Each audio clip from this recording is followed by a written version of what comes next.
Bismillah, kita sambung bacaan kitab Mustika Hadis kita, iaitu dalam bab wajib menuntut ilmu agama dan kelebihannya. Jadi kita baca hadis malam ini, itu hadis yang ke-20, yang ke-24 ya. Hadis yang ke-23 saya ulang balik ya. Hadis yang ke-23 kita imbas balik, iaitu hadis yang berkaitan dengan di mana kita nak letakkan diri kita sebagai orang yang dikatakan nak pilih ilmu ataupun nak jadikan ilmu tu kat mana kita nak pilih ya. Jadi disebut dekat sana supaya bila pilihan kita itu akan jadi kita selamat ya.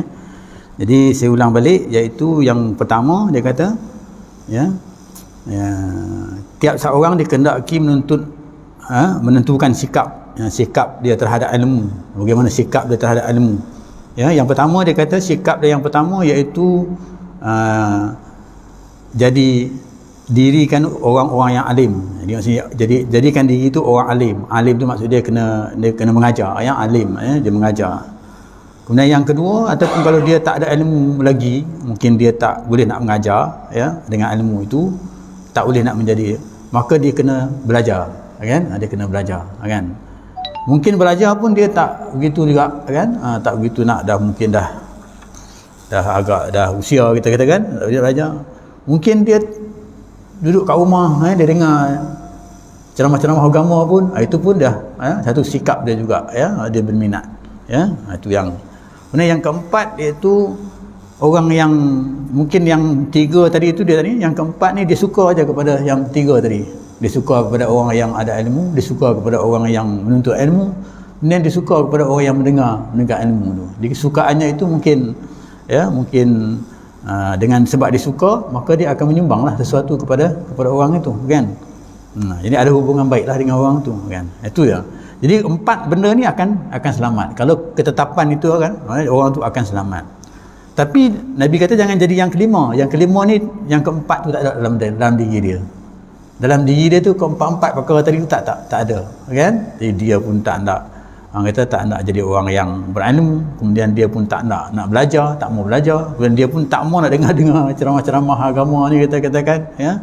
Kemudian apatah lagi nak sukakan kepada yang tiga tadi tu kan.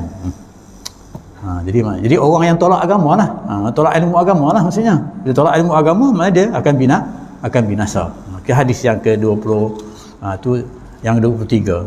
Baik, kita masuk hadis yang ke-24. Hadis ke-24 iaitu an Muawiyah radhiyallahu anhu an Nabi sallallahu alaihi wasallam qala. Dari Muawiyah radhiyallahu anhu, dari Nabi sallallahu alaihi wasallam, Nabi bersabda, qala ya, man yuridillahi khaira yufaqihu fid din wa innama ana qasimun wallahu yu'ti walan tazala hazihil ummat qa'imatan ala amrillah la yadurruhum man khalafahum hatta ya'tiya amrullah. Al-Bukhari wa Muslim. Apa Nabi kata yang diriwayat daripada Muawiyah iaitu dia kata, sesiapa yang dikehendaki Allah mendapatkan kebaikan, man yuridillahi bihi khaira, siapa yang Allah nak dia tu jadi orang yang baik, nak beri kebaikan kepada dia, nak mendapat kebaikan, ifaqihu fiddin, saya dijadikan dia seorang yang beroleh fahaman yang teliti dalam perkara agama. Jadi dia dengar agama tu, dia ilmu agama tu dia faham dengan teliti. Maksudnya dia teliti dengar, dia tekun mendengar, kemudian dia teliti apa yang dikatakan, apa yang disampaikan oleh orang yang menyampaikan itu kan. Macam saya ni, saya menyampaikan ni ya, tuan-tuan teliti dengar kan begitu kan. Kenapa dia kata begitu? Itu kalau Allah nak bagi, orang kata, kebaikan lah kepada seseorang itu kan. Dan bahawasanya sesungguhnya aku ini hanyalah yang membahagikannya. Allah kata wa innama ana qasim. Ana qasim ni Nabi dinamakan diri dia Qasim ya, namakan diri dia Qasim, anak Qasim ya, nama dia Qasim ya. Dia kata bahawa sungguhnya aku ini hanyalah yang membahagikannya, wallahu yu'ti, ya, aku ni bagi saja ya, sungguhnya aku ini hanyalah yang membahagikan ilmu tadi yang daripada Allah tadi kan. Sedangkan Allah ya, jualah yang memberinya. Maksudnya aku ni hanya menyampaikan, bagi saja apa ilmu yang Allah bagi kepada aku dan aku sampaikan, kan? Ya. Kemudian nak bagi faham pula tadi nak bagi faham pula kepada orang yang dengar tadi tu, itu Allah punya juga, kan? Jadi Nabi ni hanya menyampaikan saja, kan? Begitu. Dia kata sebahagian dari umatku dia, kemudian dia sedang Allah Ta'ala jugalah yang memberinya, memberikan ilmu itu, ya, kepada orang yang disampaikan itu, sama ada bagaimana dia nak faham sebagainya, kan. Dan sebahagian dari umatku dia kata ini tetap terus menjalankan agama Allah. Dia kata walau bagaimanapun, dia kata umat aku ni akan melaksanakan agama Allah, dia akan menjalankan agama Allah. Tidak ada siapa pun daripada kalangan orang-orang yang menyalahi mereka, ya, menyalahi mereka, dapat merosakkan mereka. Tak ada siapa pun yang boleh menghalang mereka itu, ya, ataupun merosakkan mereka itu, sehinggalah datang perintah Allah Subhanahu Wa Taala. Jadi kalau Allah nak, ya, pada kita orang yang ada ilmu agama ni, maksudnya dia akan melaksanakan hukum-hukum Allah itu, ya. Kemudian bila sampai dia melaksanakan hukum Allah itu, tidak ada orang yang boleh menghalang dia, ya, kecuali dengan sehinggalah datang perintah Allah, ya. Hanya Allah Subhanahu Wa Taala yang menentukan. Okey.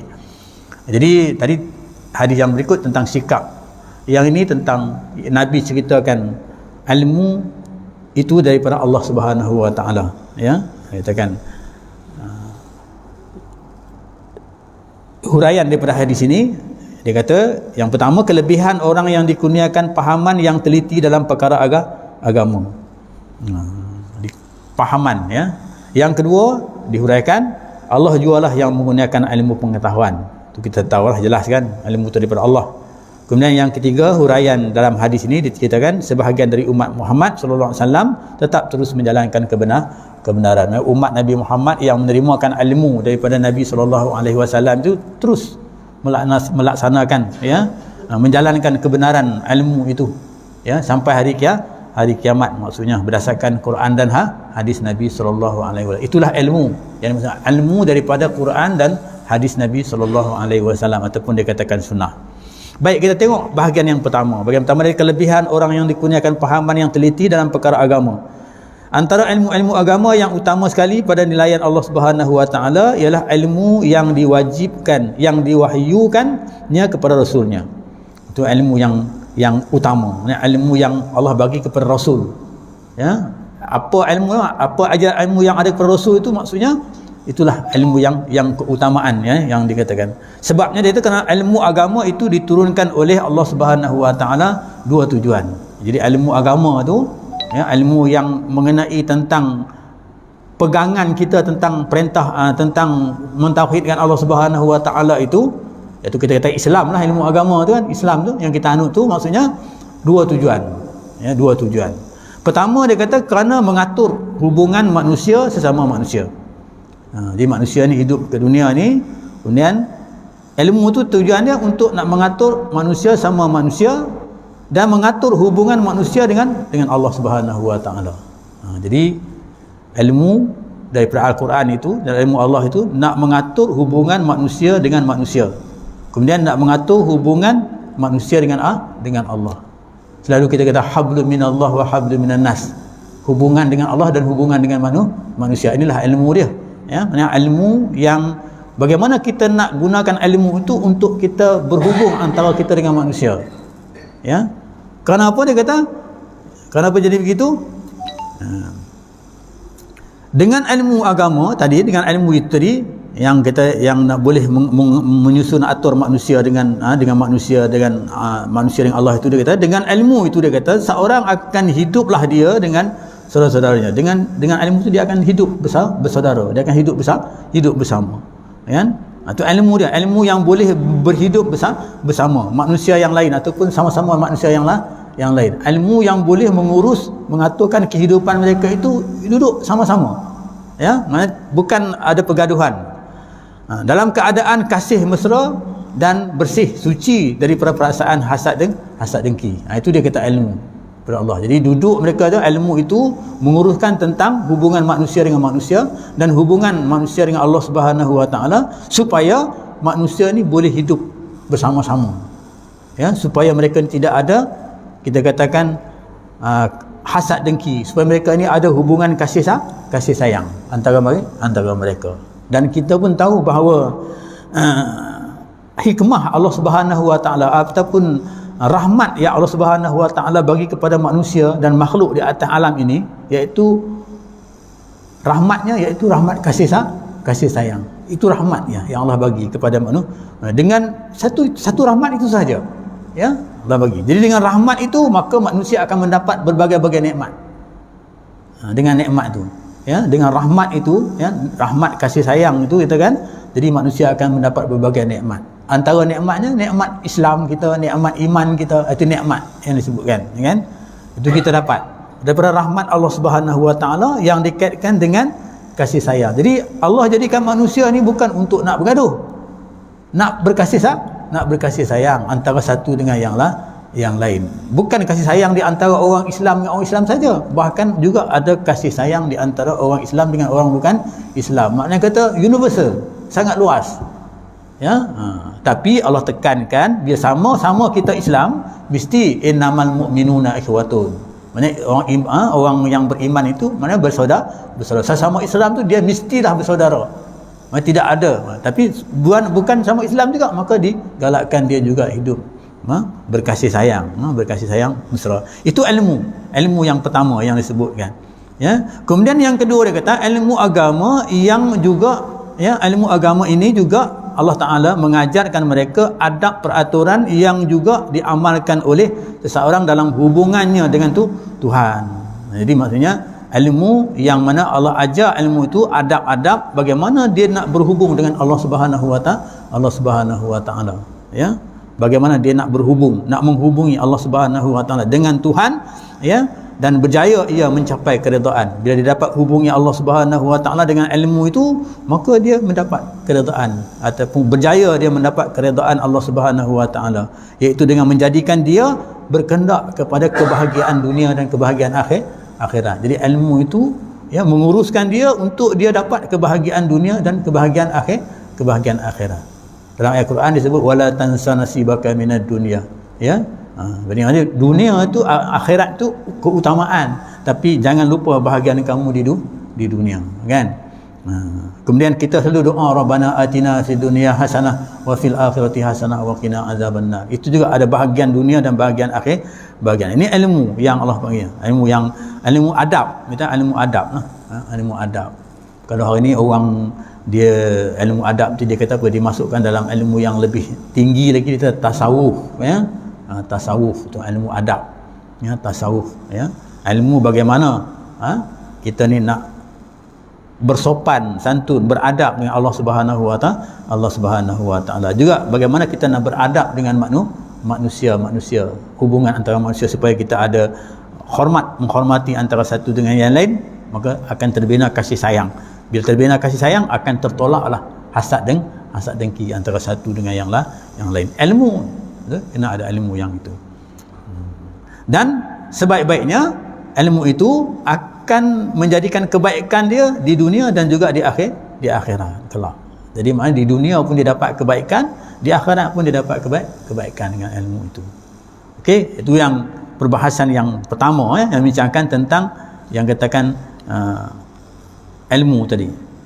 Jadi kalau begitu dia kata natijah mengetahui ilmu agama, maka sudah tentulah kejahilan terhadap membawa kecelakaan di dunia dan akhirat. Jadi maksudnya bila kita tahu begitu, natijah dia, orang yang tak ada ilmu berkenaan dengan kita katakan ilmu agama tadi, ya, maka dia dikatakan orang yang jahil. Bila jahil, dia akan berhadapan dengan situasi kesukaran, kecelakaan yang berlaku kepada dia, ya. Itu dia akan menghadapi. Maka kejahilan terhadapnya membawa kecelakaan dunia dan juga pada hari akhirat. Kalau dia jahil dengan ilmu agama ini, maka dia akan mendapat kita katakan kecelakaan, ya, kecelakaan ataupun kebinasaan di dunia dan juga di hari akhirat. Maka sebab itu ilmu tu membimbing kita, ya, ilmu tu sangat membimbing kita. Yang bila sebut ilmu membimbing kita, Mana ilmu disebutkan tadi mana? Ilmu daripada Quran dan sunnah Nabi SAW, itu ilmu daripada Allah kan. Bila ilmu dibimbing kita, masa di sana ada dia kata ad-dinun nasihah. Agama tu nasihat. Satu hadis pendek Nabi sebut ad-dinun nasihah. Agama tu cara hidup ya. Maknanya din tu cara hidup orang Islam itu, maksudnya itu sebagai nasihat. Maksudnya bagaimana nak menasihat, cara hidup kita itu memberi nasihat kepada kita untuk supaya kita pandukan cara hidup itu untuk mendapat keredaan Allah Subhanahu wa taala. Itu natijah dia. Maksudnya orang yang tak ada ilmu dikatakan orang jahil, macam zaman jahiliah lah. Ya, mereka bukan tak ada ilmu, mereka ada ilmu berniaga, ilmu macam-macam kan. Mereka maju kan, tapi ilmu ketuhanan tu, ilmu agama tu tak ada, ilmu ketuhanan tentang agama tu. Ya, agama mereka ialah sembah pokok, sembah patung, tu ilmu tu tak ada kan. Jadi binasa mereka itu. Jadi maka sebab Allah utuskan Nabi Muhammad sallallahu alaihi wasallam berdasarkan ilmu yang ada kepada Nabi, berdasarkan kepada Quran dan sunnah Nabi. Jadi makna kata ilmu daripada Allah Subhanahu wa taala ku, Al-Quran tu jelas, itu wahyu daripada Allah Subhanahu wa taala. Dan sunnah Nabi itu ilmu yang Allah terjemahkan dalam diri Rasulullah sallallahu alaihi wasallam. Makna kata dia bukan Al-Quran, dia terjemahkan dalam diri Rasulullah sallallahu alaihi wasallam. Sebab Rasulullah ni dikatakan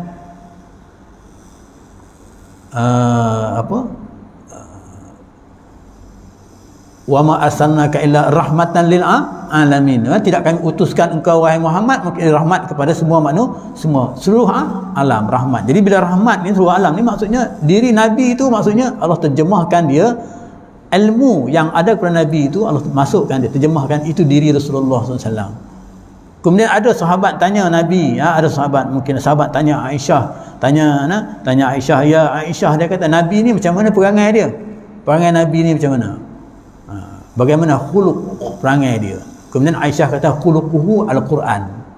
Maknanya diri Rasulullah itu ialah perangai Rasulullah itu berdasarkan kepada Al-Quran. Khuluquhu al-Quran. Jadi maksudnya Al-Quran itu diterjemahkan dalam diri Nabi sallallahu alaihi wasallam. Sebab apa? Sebab akan jadi model kepada kita manusia yang akan mengikutnya, akan kita katakan akan Allah nak bagi petunjuk, Allah nak bagi ilmu tu kepada kita, nak bagi hidayah tu kepada kita. Okey, maka dia kata siapa yang Allah kehendaki beroleh kebaikan, kalau Allah hendak orang tu dia jadi baik kan, kebaikan disebabkan usahanya bersungguh-sungguh, sebab dia usaha sungguh-sungguh nak jadi baik ya. Kemudian mencari yang demikian, dicari ilmu-ilmu itu, nescaya Allah jadikan dia orang yang memahami ilmu agama secara mendalam. Jadi maksudnya kalau Allah nak jadikan dia itu orang yang kita katakan istilahnya kita mendapat hidayah atau yang beri petunjuk dengan agama, menjadi orang baik ya, orang baik, maka Allah akan dekatkan dia, Allah akan bagi dia ilmu-ilmu yang berkaitan dengan agama kepada dia. Dengan agama itu dapat membimbing dirinya menjadi dia orang yang baik ya. Mungkin ada orang dia belajar macam-macam ilmu lain, bukan ilmu agama kan, tapi Allah bagi juga dia ilmu agama. Dia mungkin dia belajar agama ya. Mungkin dia dengar kuliah macam tadilah kita kata dengar, mungkin dia berkawan dengan orang yang berilmu kan kita katakan. Jadi dengan cara itu Allah bagi dia kebaikan kepada dia. Kenapa? Kerana Allah nak, kalau Allah hendak dia jadi baik tu, Allah akan fahamkan dia dengan ilmu. Jadi Allah akan menjana dia ke arah untuk dia mendapatkan ilmu, ataupun dia memahami ilmu tu dengan sebaik-baiknya ya. Sebab apa? Sebab ilmu yang disampaikan ini, macam saya sampaikan ilmu ini pada tuan-tuan ya, ini setakat yang saya boleh sampaikan, tapi fahaman itu mungkin berbeza di antara yang dengar ini, berbeza, tak sama, berdasarkan kepada akal masing-masing kan. Jadi ada orang bila dia dengar ini, akal dia tu boleh manipulate, ilham dia itu boleh manipulate, dia boleh orang kata tambahkan lagi fahamannya itu kan? Mungkin dikaitkan dengan ilmu-ilmu lain yang ada kepada dia.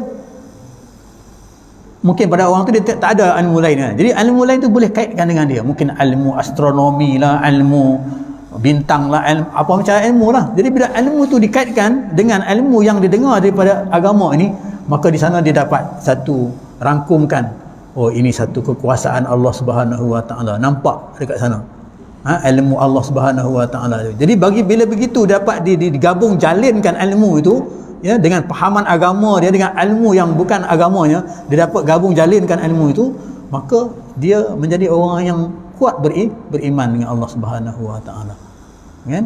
Sebab tu doktor kita katakan contohnya, kan, orang macam-macam lah ilmu-ilmu yang lain, ilmu kaji bintang dan sebagainya kita katakan, ilmu-ilmu yang lain. Jadi kalau dia ada ilmu yang macam itu, ini Allah pahamkan dia dengan ilmu agama, dan di sana dia dapat, kita katakan, digabung jalinkan. Kalau dekat sekolah tu saya ingat lagi lah, digabung jalinkan, dia kata gabung jalinkan, ya.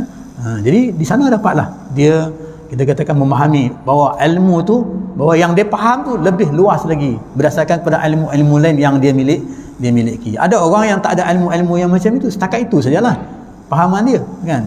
Macam saya, kita kata begitulah keadaannya. Keimanan yang ada kepada kita yang menyampai ni, yang tak ada ilmu lain itu, maksudnya setakat itu saja, itu pun alhamdulillah lah, kan.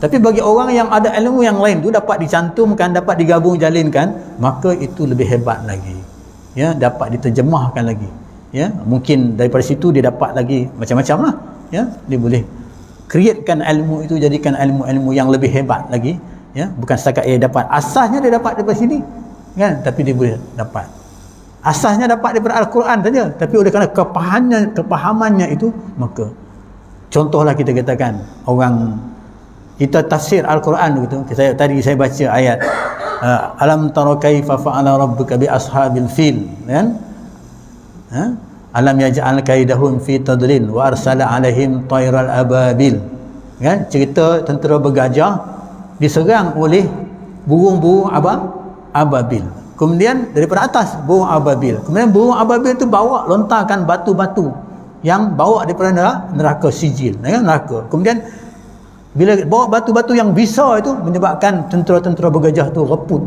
binasa, rosak, kan. Kalau kita faham gitu, mungkin kita selalu dah. Tapi sains dan teknologi hari ini membincangkan kepada kita, nak berperang, tentera yang paling berkesan ialah tentera udara. Maksudnya burung ababil itu tentera udara, maksudnya itu yang nak paling berkesan. Maksudnya paling berkesan dalam peperangan tentera udara, itu paling berkesan, ya, sebab dia boleh nampak daripada atas, jauh dia nampak daripada atas, kan. Sebab itu kita tengok burung apa tu, helang, kan, kalau dia nak tangkap mangsa senang saja, kan, duduk jauh mana pun dia boleh dapat, kan. Begitu lah keadaannya hari ini, tambah dengan teknologi, maknanya kalau ditembak pun tak akan missnya lah, tepat kena, kan. Itu teknologi ilmu, kan. Dia createkan ilmu itu, maknanya orang nampak, oh dia buat kapal terbang. Jadi burung macam burung lah, macam istilah burung.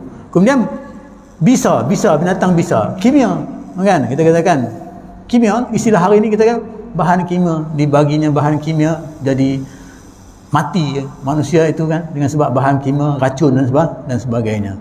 Jadi tafsir itu kita faham gitu, kan. Dulu kita faham biasa je lah, kan, itu kuasa Allah Subhanahu Wa Taala. Tapi bila dipikirkan ilmu itu, bila dibaca Al-Quran tentang itu, maka dia akan berfikir, kan.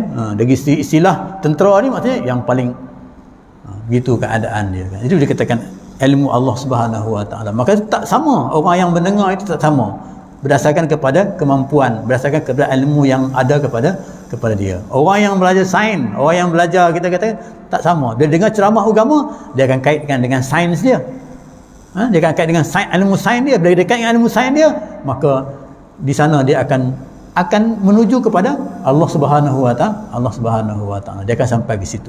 Jadi makna kata imannya itu lebih kuat, lebih mantap berdasarkan ilmu yang ada kepada dia. Sebab tu ilmu apa dia kata, ilmu itu dapat membimbing kita untuk mendekatkan diri kita dengan Allah Subhanahu Wa Taala. Okey.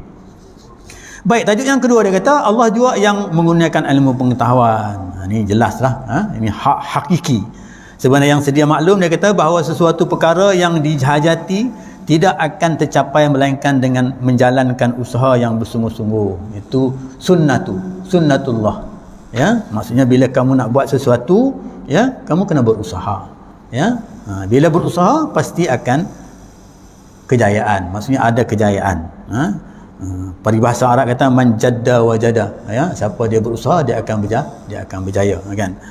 Dan menurut peraturan yang tertentu, dia berusaha tu ikut cara-cara yang tertentu, berdasarkan kepada ilmu pengetahuan, ya. Cara tertentu. Lebih-lebih lagi ilmu pengetahuan agama itulah pun tidak juga melainkan dengan adanya pertolongan dan limpah kurnia daripada Allah Subhanahu wa taala. Jadi maksudnya ilmu tu hak Allah. Allah boleh bagi kepada siapa yang dia nak bagi. Sebutkan tadi Nabi sebut man yuridillahi bihi khairan yufaqihu fid din. Itu hak Allah Subhanahu wa taala. Kepada siapa yang dia nak bagi. Tapi mestilah dia bagi kepada orang yang nak. Orang yang tak nak buat apa dia nak bagi? Kan? Mesti bagi kepada orang yang nak. Jadi orang yang nak tu sebab apa? Sebab dia faham bahawa ilmu tu akan membimbing dia, mengajak dia ke arah untuk selamat kehidupan dia, kan. Itu dia kata. Kemudian tidak cukup melainkan dengan ada pertolongan dan limpah kurnia Allah memberikan orang itu persediaan untuk memahami makna, dia faham makna, maksud sesuatu masalah yang ditentukan itu sekadar kemampuan dia. Jadi berdasarkan kepada akal kita lah, kemampuan kita. Ada orang Allah bagi dia pandai sikit, dia bijak sikit. Ada orang dia tak bijak sikit, begitu. Sebab tu tak sama, kan. Jadi ilmu bila dia dapat kepada dia tu, maksudnya bagaimana dia nak mengolahkan ilmu itu, maksudnya berdasarkan kepada fikiran yang Allah Subhanahu Wa Taala bagi kepada dia, kan. Okey, Rasulullah SAW pun menyampaikan dan membahagikan. Jadi, kan, Rasulullah di akhir tu Rasulullah kata dia sampaikan, dia bagikan ilmu itu sehabis-habis daya usaha dia lah. Maknanya selepas dia sampaikan ilmu. Dan Nabi pun sampai kepada kita, balighu anni walau ayah, dia kata kamu sampaikanlah, ya, ilmu itu walaupun satu ayat. Nabi perintahkan, Nabi sampaikan, ya. Jadi Nabi sampai ni bukanlah Nabi sampai tu dia bagi kepada satu kaum saja, bukan kepada kaum Quraisy saja, kaum dia, kita kaum Quraisy, tak, dia bagi kepada semua orang dia bagi. Dan dia bagi pun tak ada pilih kasih, tak ada orang ni begini, tak. Allah bagi, memang kata Rasulullah tu dia bagi sepenuhnya, dia tak ada pilih kasih, dia bagi kepada siapa saja, kan. Dia kata sebut tu, sepatutnya orang-orang yang menerima itu keadaannya tentang faham dan pendapat mengenai perkara yang disampaikan itu, maknanya sama lah, maksudnya patutnya begitu, kan. Patutnya begitu. Dia apa yang Nabi sampaikan itu, maksudnya benda yang macam itulah yang Allah perintah kepada Nabi SAW untuk menyampaikan dia, kan. Demikian pula dia kata hal alim ulama, dia kata begitu juga dengan keadaan. Bila dia sampaikan kepada baginda sampaikan, tapi yang berlaku kelainan itu ialah orang yang mendengarkan itu, kan. Ada tak orang yang mendengarkan itu yang menjadi kelainan, ya. Contohnya dia kata menyampaikan ilmu pengetahuan agama, mereka hanya menyampaikan, menerangkan sekadar yang diilhamkan, setakat yang dia dapat ilmu itulah. Nabi begitu juga, kan, kepada mereka untuk berbuat demikian. Itu Nabi sampaikan kepada sahabat sampaikan kepada tabi'in sampaikan kepada kita hari inilah. Dia kata alim ulama, dia Nabi sampaikan begitu keadaannya, kan. Jadi bila sampai begitu, tentang adanya perbezaan faham tu memang berlaku. Bila sampai ilmu tu ada perbezaan pendapat, perbezaan fahaman itu akan berlaku, kan. Dia berdasarkan kepada ceteknya pemikiran seseorang itu, ataupun luasnya pemikiran seseorang itu, ataupun sempitnya pemikiran seseorang itu. Itu di sana akan timbullah dikatakan perbezaan. Mungkin dia faham begini berdasarkan fikiran dia, yang ini faham begini berdasarkan fikiran dia. Kan itu akan berlaku, kan. Maksudnya keadaan itu akan berlaku, dia kata. Di antara orang-orang yang menerima penyampaian itu mengenai rahsia sesuatu hukum syarak, maka yang demikian bolehlah, bukanlah tanggungan pihak yang menyampaikan. Maksudnya kalau sekiranya berlaku persisihan pendapat yang macam itu, maksudnya bukan salah orang yang menyampaikan, bukan salah Nabi yang menyampaikan, kan. Kalau kita kata macam saya sampaikan ini, bukan salah saya yang menyampaikan, maksudnya orang yang memahami itu, berdasarkan kepada kepahaman dia itu yang menyebabkan dia jadi perbezaan tu. Tak boleh, pahaman tu maksudnya bukan. Itu merupakan limpah kurnia Allah Subhanahu Wa Taala juga. Maksudnya Allah, orang ni faham gini, orang ni faham gini, itu juga merupakan limpah kurnia Allah Subhanahu Wa Taala juga, supaya ilmu Allah tu dapat dikembangkan, ya, dapat dikembangkan, dapat diperbahaskan dan sebagainya. Tapi rujuknya kepada Al-Quran dan Sunnah Nabi sallallahu alaihi wasallam. Itu ya yang berkaitan dengan maksudnya bergantung kepada penghayatan lah. Kadang-kadang ya, begitu juga kesedaran orang-orang itu bila kita sampai ilmu. Contohlah saya dulu kat sekolah agama, kan, ustaz mengajar aurat laki-laki dia itu antara bawah lutut hingga atas pusat. Kita faham lah, kan, kita faham, kan. Perempuan pun dia bagilah. Tapi kita laki-laki ni bila main bola kita pakai seluar pendek. Sekolah agama tu kan, kita pakai seluar pendek. Bila main bola kita pakai seluar pendek. Seluar pendek tu atas daripada lutut. Maknanya kita buka aurat. Kita tahu tak hukumnya? Hukumnya tahu, haram kan? Tapi penghayatan tu tak ada dalam diri kita. Hanya tahu saja takkan. Jadi kita faham setakat itu saja.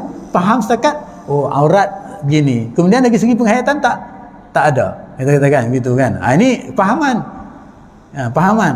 Tapi bila dah penghayatan tu dicuba diserapkan penghayatan itu, dia bagi tahu dengan sebetul-betulnya begitu, maka barulah kita faham. Barulah kita faham, oh ni begini. Jadi itu yang dikatakan din tadi, dia kata nasihat tadi. Kan? Sebab apa? Sebab berdasarkan kepada fahaman kita. Ada orang dia faham, tahulah minum arak haram, tapi dia minum juga. Kan? Dia minum juga. Sebab apa? Sebab ada sesuatu yang menyebabkan itu maknanya tak sampai kepada penghayatan. Ilmu itu tak membimbing dia ke arah untuk menjadi orang yang baik mengikut orang yang beragama. Jadi mana kata kepahaman itu dan penghayatan. Bila penghayatan itu bila berlaku dalam masyarakat, maka ketika itulah baru orang akan oh ini faham penghayatan sebenarnya, kan? Jadi barulah kita nak dikatakan di sana bahawa Allah kata Allah nak bagi, bila Allah nak bagi orang tu jadi baik, maka Allah akan fahamkan dia dengan agama. Ketika itu baru dia faham, oh maksudnya tutup aurat ni haram begini. Maka kita main bola, maksudnya tak boleh lah kita pakai seluar pendek, kita kena pakai bawah daripada lutut, kan? Faham gitu. Itu makna kata bila faham tu dia firm dengan yang itu, dia pegang dengan itu. Bila pegang yang itu, maka itulah yang sebenarnya, kebenaran yang sebenarnya ilmu Allah Subhanahu wa taala itu. Kebenaran yang sebenarnya, kan? Ini jadi dari segi penghayatan, kan? Okey, seterusnya kita pergi yang ketiga, iaitu bahagian dari umat manusia terus dia kata menjaga kebenaran. Dalam hadis yang kita baca tadi, memberi kabar gembira kepada kita. Nabi bagi kabar gembira kepada kita tentang kebenaran agama Islam dengan sifatnya agama yang diturunkan oleh Allah Subhanahu wa taala untuk kebaikan jasmani dan rohani. Turunkan agama ni untuk kebaikan jasmani kita dan juga rohani kita, serta kebahagiaan dunia kita dan juga akhirat kita. Jadi ilmu tadi tu, ilmu yang kita wajib tuntut ilmu, sebab ilmu tu yang dibagi dua tadi tu dia akan menjana ke arah kesihatan kita hidup di dunia, kemudian ke arah rohani kita yang mana membentuk kita ke arah untuk hari akhiratnya, kebahagiaan dunia dan juga kebahagiaan akhirat. Jadi benda tu akan terpelihara, akan jaga kita. Ilmu itu akan menjaga kita sampailah hari akhirat, yang mana kita dapat selamat di dunia dan juga selamat di hari akhirat. Jadi agama yang demikianlah, dia kata agama yang macam itulah, ilmu agama yang macam itulah maksudnya yang kita katakan yang boleh membawa manusia itu hidup dalam keadaan beriman, dalam keadaan beribadat kepada Allah Subhanahu wa taala. Jadi ilmu itu menjadi bimbingan kepada dia, kepada dia untuk dia selamat hidup di dunia dan juga hidup di akhirat. Sebab dia hidup di dunia ni untuk beribadat kepada Allah Subhanahu wa taala. Jadi makna kata din tu cara hidupnya itu beribadat kepada Allah Subhanahu wa taala. Bukan cara hidupnya itu maksudnya dia abaikan Allah Subhanahu wa taala. Jadi disebut cara hidupnya itu din tu, cara hidup tu beribadat kepada Allah Subhanahu wa taala, maka apa yang dia buat pasti akan mendapat keredaan Allah Subhanahu wa taala. Wa ma khalaqtul jinna wa insa illa liya'budun. Lalu diulangkan, tidak aku jadikan jin dan manusia melainkan untuk beribadat. Disebut ibadat di sini maksudnya terlalu luas. Itulah dikatakan din, kehidupan kita. Kita makan ibadat, kita tidur ibadat, kita berkawan ibadat, kita bercakap ibadat. Apa saja yang kita buat mesti menuju ke arah din, cara hidup yang diaturkan oleh Allah Subhanahu Wa Taala, yang dikatakan agama tadi. Din tadi dikatakan agama tadi. Jadi itulah kehidupan yang akan menjadikan kita ini akan selamat di dunia dan juga selamat di hari akhirat. Juga ada hadis yang lain menjelaskan kepada kita, man arada dunya fa alaihi bil. Siapa yang nak dunia maka dia kena ada ilmu. Wa man arada al akhirah, siapa yang nak akhirat maka dia kena ada ilmu. Fa alaihi bil. Wa man aradahuma, dan siapa nak dua-dua, akhirat pun nak, dunia pun nak, akhirat pun dia nak. Sebab Allah perintah kita dalam Al-Quran, kita nak jangan lupa bahagian kita di dunia. Wala tansa nasibaka minad dunya, jangan kamu lupa bahagian Allah. Dalam hadis doa kita pun kita doa minta kebaikan dunia dan kebaikan akhirat. Jadi kalau berdasarkan kepada itu, maka ilmu itu akan menyelamatkan kita dunia dan akhirat, seperti mana yang disebut dalam hadis ini, ya. Jadi berkaitan dengan kita katakan mungkin kepahaman tadi akan berlakunya perbezaan pendapat, dan ini kalau dia tak rujuk balik kepada Al-Quran dan hadis, maka dia akan hanyutlah. Dia akan hanyutlah. Maka sebenarnya hadis yang kita akan jumpa di hadis yang di mana, ya, umat Bani Israel itu ada berapa pecahan dia, ya, ada berapa pecahan dia, ada 72 pecahan dia, kan. Sedangkan umat Nabi Muhammad ni 73, kan. Maksudnya 73 itu satu saja. Yang Nabi kata tu yang selamat satu saja. Siapa dia yang selamat itu? Iaitu yang berdasarkan kepada Al-Quran dan sunnah Nabi. Yang lain tu maksudnya bukan daripada, ya, ilmu yang daripada Allah Subhanahu Wa Taala, kan. Okey, ya. Jadi itu hadis yang pada malam ini dapat kita bincangkan. Di akhir paragraf dalam kitab ini kata, agama Islam yang demikian keadaannya tetap dijalankan oleh sebahagian daripada umatnya. Jadi kita jangan, mana ini pengakuan Nabi, ya, bahawa agama Islam itu akan kekal, ya, umatnya dengan tidak tercacat bawaan mereka oleh sebarang angkara dari pihak yang menyalahinya. Jadi kalau ada orang nak selewengkan dan sebagainya pun maknanya tak boleh, kan. Akan terjaga Islam yang hakiki, Islam yang sebenar itu akan terjaga. Bukanlah ada Islam Islam pluralisme lah, apa kan, itu kan macam-macam, kan.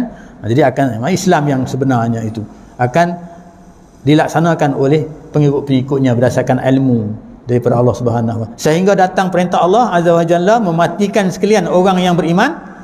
Orang-orang ni dah kita katakan yang beriman berdasarkan iman yang berdasarkan Quran dan sunnah Nabi SAW ni, dah tak ada dah orang ni, ya. Kalau sampai Allah mematikan sekalian orang-orang yang beriman ni, tinggallah saja orang-orang yang tak beriman lagi dah, ya. Orang yang tak beriman tu sampai nama Tuhan pun tak boleh sebut dah, tak ingat dah nama Tuhan. Allah tak tahu dah siapa Allah, kan. Ini bukan mana kata di macam umat-umat sebelum itulah, Nabi Nuh apa tu, dia bila dah lama sangat langsung dah lupa dah kepada Allah Subhanahu Wa Taala. Allah turunkan Nabi lagi seorang untuk betulkan balik, kan. Dah lama sangat dah turun lagi, kan, sampailah kepada Nabi kita Muhammad sallallahu alaihi wasallam. Dan bila sampai ketika yang macam itu, maksudnya orang-orang yang berkaitan dengan ilmu agama ni dah tak ada dah dalam dunia ni, kita katakan dah mati habis dah semua, ya, tinggal orang-orang kufurnya saja, ya. Jadi maka zaman mereka inilah akan berlakunya hari kiamat. Zaman itu akan berlakunya kiamat. Zaman di mana ilmu agama ni dah tak ada lagi dah dalam diri manusia itu, ya. Tak ada ya ilmu yang kaitan. Ketika itulah dikatakan berlaku kiamat. Tanda-tanda kiamat itu maksudnya orang-orang yang beriman ni mati dulu, kan. Antaranya tanda-tanda yang akhir, tanda kiamat itu orang iman ni dah mati. Ulama-ulama ni banyak dah hilang dah mati dah, kan. Begitu tinggal orang yang berkaitan dengan orang yang mana kata tinggal ni orang yang tak tahu, tak ada nak sembah Allah Subhanahu Wa Taala lagi dah, maksudnya dia dah hanyut lah, ya. Macam juga zaman nabi-nabi sebelum itu, ya, zaman Nabi Lut lah, maksudnya contohnya bila dah kita katakan dah tak ada lagi yang dah beriman dah, jadi Allah musnahkan yang itu, Begitu juga keadaan ni, bila tak ada lagi orang yang beriman, maka ketika itu kiamat akan berlaku. Ya, selagi maksudnya ada orang Islam, maksud ada orang Islam yang menegakkan Islam, yang belajar tentang agama Islam, selagi itulah. Ya, kalau belum sampai kiamat itu hak Allah. Ya, tanda-tandanya boleh disebut kan, tapi kiamat tu hak Allah. Selagi Allah tak tentukan, maka tak akan berlaku kiamat itu. Kan? Selagi mana tu. Jadi maksudnya siapa dia tu? Kita tanya, siapa dia ni? Siapa ni yang kita katakan yang boleh kita katakan menjadikan agama Islam ni berterusan kan sampai hari kiamat. Maksudnya golongan inilah, golongan yang 4 tadi. Golongan yang 4 tu sekurang-kurangnya golongan yang ada ilmu, golongan yang walaupun dia tak ada ilmu, dia nak belajar, kemudian walaupun tak belajar, dia dengar cukup kan. Itu nak menyelamatkan dia. Paling tidak dia suka kepada orang tu kan. Jadi itu dia golongan yang macam inilah yang menjadikan agama itu berterusan. Allah selamatkan agama itu berterusan sampai hari kiamat, selagi mana berdasarkan kepada Al-Quran dan sunnah Nabi sallallahu alaihi wasallam. Kan? Sebab itu ada hadis yang lain yang maksudnya kamu tidak akan sesat. Ya, kamu tidak akan tak akan sesat selagi mana kamu berpandukan kepada Quran dan hadis Nabi sallallahu alaihi wasallam. Maksudnya tak akan sesat, akan ilmu yang berkaitan dengan Quran dan hadis Nabi SAW tak akan sesat. Jadi begitu juga kita belajar tentang hadis ya. Jadi ini cara bagaimana untuk kita nak mengelak daripada berlakunya kesesatan. Ilmu itu mengajak kita kepada tidak sesat. Walau bagaimanapun hari ini ramai juga orang sesat. Ya, berapa puluh kumpulan ajaran sesat kalau kat Selangor ni. Ya, ratus kan kumpulan ajaran sesat. Ya. Tapi hak yang asal ni tak hilang juga, masih ada juga kan. Jadi begitu. Okey, sebentar setakat itu mudah-mudahan sedikit pencerahan berkaitan dengan hadis ini ya. Jadi kita sebagai manusia, maka keperluan kepada kita tuntut ilmu. Ya, mungkin dah usia tak boleh, maksudnya kita di masjid dengar kuliah, itu tuntut ilmu juga kan. Dengar kuliah dan sebagainya tuntut ilmu juga. Tuntutan Allah Subhanahu wa taala dan sebahagian daripada ibadat yang menambahkan pahala kita untuk menjamin keselamatan kita di hari akhirat. Gunakanlah ruang-ruang ini kan. Itu kesimpulan yang kita dapat. Mudah-mudahan dengan ilmu ni dapat mendekatkan kita dengan Allah Subhanahu wa taala ataupun dapat memahamkan lagi masalah-masalah agama ni lebih lagi daripada setakat yang kita faham ini. Maksudnya dengan sedikit ni kita boleh faham lagi. Mungkin dengan ilmu banyak yang timbul kata-kata keinsapan, kesedaran dalam diri kita, dapat kita menghayati apa yang diperintah oleh Allah Subhanahu wa taala. Kalau tak timbul kesedaran tak ada. Macam kita katakan tadilah, dia tahu hukum ni begini. Tutup aurat kan macam, tapi akhirnya dia buat juga kan. Penghayatan tu tak ada kan. Jadi mungkin ilmu-ilmu yang dapat, amalan-amalan yang kita lakukan, perkara baik yang kita lakukan itu akan mengubah sikap kita untuk kita mendapati seperti mana ilmu yang diperintah oleh Allah Subhanahu wa taala berdasarkan kepada Nabi kita Muhammad sallallahu alaihi wasallam. Seperti setakat itu aku qali hadza wa astaghfirullahalazim billahi taufiq wa hidayah. Assalamualaikum warahmatullahi wabarakatuh. Bismillahirrahmanirrahim. Alhamdulillahirabbil alamin wassalatu wassalamu ala asyrafil anbiya'i wal mursalin wa ala alihi washabbihi ajma'in. Allahumma ja'alna minat tawwabin wa ja'alna minal mutatahhirin wa ja'alna min ibadikas shalihin. Allahumma ja'al jam'ana hadza jam'an marhuma wa tafarruqana min ba'dihi tafarruqan ma'suma. Rabbana atina fid dunya hasanah wa fil akhirati hasanah wa qina azabannar. Walhamdulillahirabbil alamin.